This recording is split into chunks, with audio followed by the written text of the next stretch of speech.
Doctor ভাই ভালো আছো? আছি আলহামদুলিল্লাহ। আসলাম ভাই, আমরা তো পরামর্শ লেগে ভাই গরুর বেশি মশা ধরতে আছে।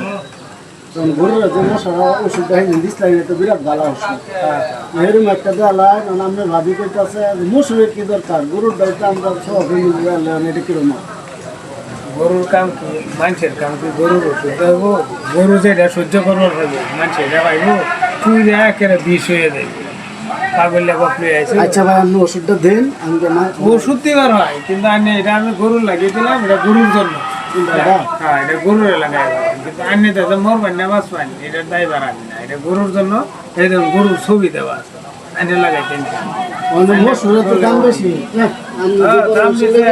একটা সময় একটা বালার লেগে আইতে হয়। হ্যাঁ আমি লোকেরা পাগল হয়েছে নাকি কইতে আসছে মাছ ধরেছি রে পাগল আসি মানে যে পাগল হয়েছেন বাড়ির জানে না জানবো আমি জানি বাড়ির জানেন যে